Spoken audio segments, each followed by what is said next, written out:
namoota baay'eetu jira. Namoonni baay'een kun waayifaa kana yeroo fayyadaman paaswordii jijjiiruu kan barbaadu, kan jijjiiruu wallaalee baay'ee jira. Kan maqaa akkasuma jijjiirrachuu barbaadu, kan jijjiiruu wallaalu meeqaa jira. Kanaafuu kanarraa hamma beeknu waliif qoonnee wal biraan geenya.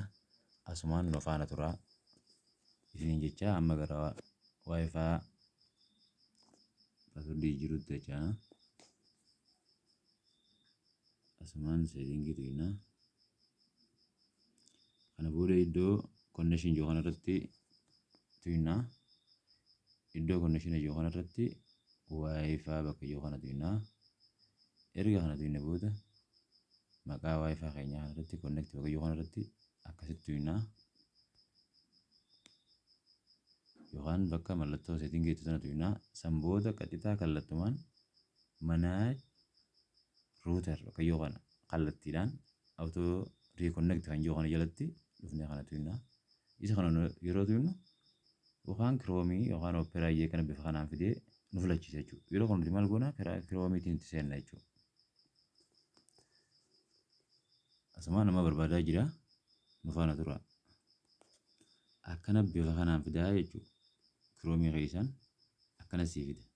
Yeroo akkana sii fide kan amma dura hin jijjiiramii yoo ta'e maal goone seenna jechuudha. Inni sun haaree taanaan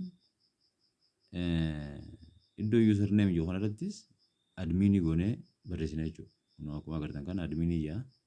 Adminii kana barreessina. Asitti bakka paaswordii jiru kanattis maal goone jechuudha. Paaswordii keenya admin jennee barreessina jechuudha. Admin goone jechuudha.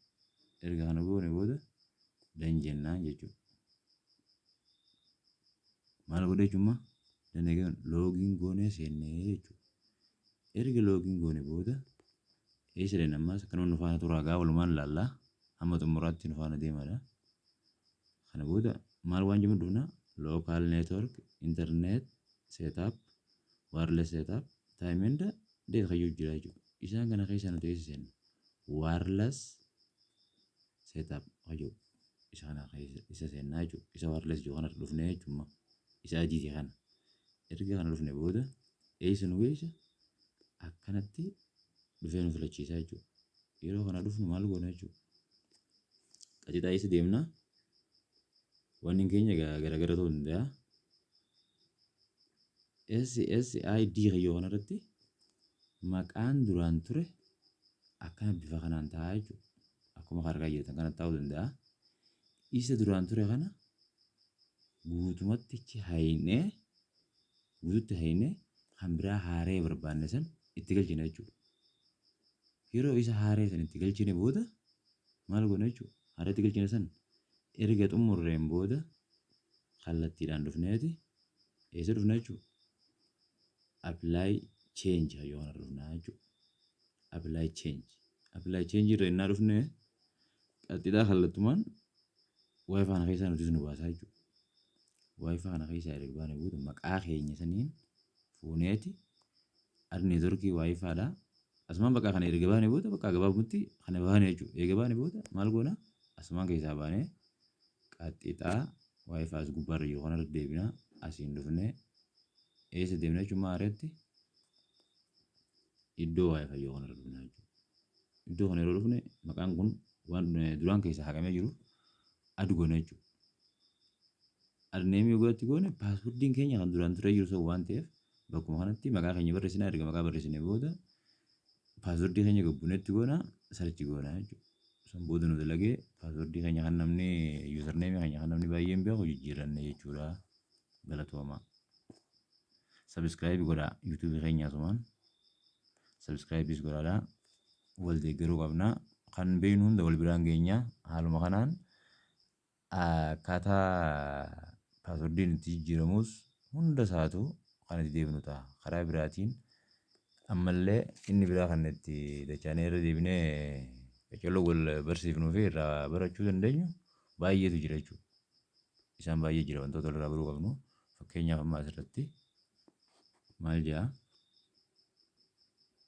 raadiyoo paawarii persentii 100% jechuudha. 100% waaqayyo kan argisiisu inni 100% saayibban kee yookaan hiriyoonni kee akka baay'ee si wajjin fayyadaman mana ati keessa jirtu bichaa osoo hin taane manni ollaa siinaayyuullee akka fayyadamaniif 100% kan irra goonan guutumaa guutuu eeyyamte jechuudha.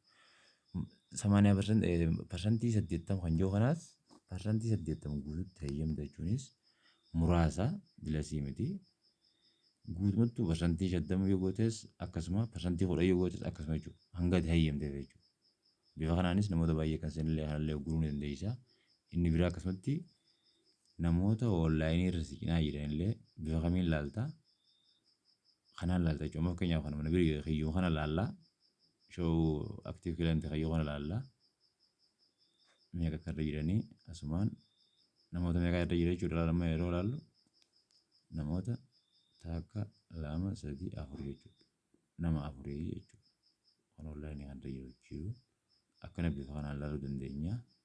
Yooniif kanaan wanna goonillee irra deebinee kan beeku ilaaluu barbaannillee refresh bakka yoo kanatu refresh gogaatu akkasii bifa saniin nuuf fida jechuudha. Kanaaf waan nu daawwattaniif galatoomaadha.